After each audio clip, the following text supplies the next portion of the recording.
Hi guys, അപ്പം ഞങ്ങളിന്നേ ഒന്നുമില്ല, ഒരു ചെറിയൊരു പരീക്ഷണമാണ്. കാരണം കുട്ടികൾക്കൊക്കെ മാങ്ങ കൊടുക്കാൻ നേരത്ത് സാധാരണ കുട്ടികൾ കഴിക്കലില്ല. അപ്പോൾ അതിന് ഞാനൊരു ഐഡിയ കണ്ടിട്ടുണ്ട്. എന്താ വെച്ചാൽ അപ്പോൾ കുട്ടികൾക്ക് കൊടുത്തു നോക്കുമ്പോൾ എങ്ങനെ കഴിക്കേണ്ടതെന്ന് കാണട്ടാ. അപ്പോൾ ഇത് ഞാൻ ആദ്യം മോന് ചെത്തിയിട്ട് ഇങ്ങനെ കൊടുത്തു നോക്കട്ടാ ഒരു കഷ്ണം. അപ്പോൾ അവന് ഇഷ്ടപ്പെടണ്ട നോക്കിയിട്ട് നിങ്ങൾ കഴിച്ചോ. കഴിച്ചൂട് വേണ്ടേ? വേണ്ട ഈ വേണ്ടല്ലേ? അപ്പം അത് വേണ്ട, അതാക്ക് വേണ്ട, കഴിക്കണില്ല, ഓളെടുത്ത് കൊടുത്തു. ഇനി വേറൊരു ഐഡിയയിൽ ഞാൻ കൊടുത്തു തരാം. അപ്പോൾ കുട്ടികളെ കഴിക്കുന്ന രീതി എങ്ങനെയാണെന്ന് നിങ്ങളൊന്ന് നോക്കിയിട്ട്. അപ്പോൾ ഇതാണ് നമ്മളെ നീലമാങ്ങ കേട്ടോ. പിന്നുള്ളത് ഇത് നമ്മളെ മല്ലിക എന്നറിയപ്പെടുന്ന നല്ല കിണ്ണം മാങ്ങയാണ്, കിടുക്കാച്ചി മാങ്ങയാണ്. മല്ലിക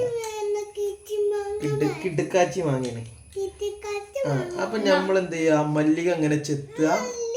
മല്ലിക ഇങ്ങനെ ചെത്തിയിട്ട് എന്ത് ചെയ്യാ, മല്ലിക ചെത്തിയിട്ട് ഇങ്ങനെ ആദ്യം നമ്മൾ എന്ത് ചെയ്യാ, ഇങ്ങനെ ഡോട്ട് ഇട്ട് കൊടുക്കുക.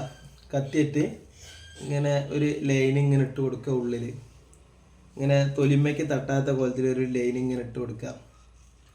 എന്നിട്ട് അതേമാതിരി ഇവിടുന്ന് ക്രോസ് ആയിട്ട് ഇങ്ങനെ ഒരു ലൈൻ ഇട്ട് കൊടുക്കുക.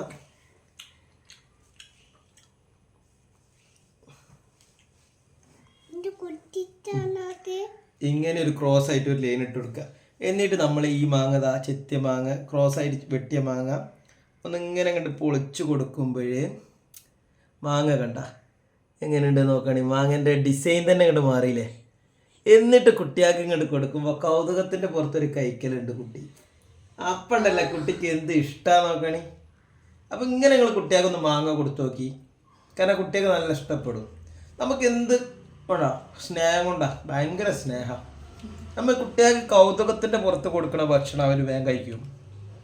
നമ്മൾ നിർബന്ധിച്ച് കൊടുക്കണോടത്തല്ല കുട്ടികൾക്ക് കഴിക്കൽ. ഇപ്പോൾ നോക്കണി എന്ത് ഇഷ്ടപ്പെട്ടിട്ടോ കഴിക്കണമെന്ന്. അപ്പോൾ നിങ്ങളതേമാതിരി ഒന്ന് കൊടുത്തു നോക്കിട്ടോ. അപ്പോൾ വീഡിയോ ഇഷ്ടപ്പെട്ട ലൈക്ക് ചെയ്യുക, ഷെയർ ചെയ്യുക, സപ്പോർട്ട് ചെയ്യുക.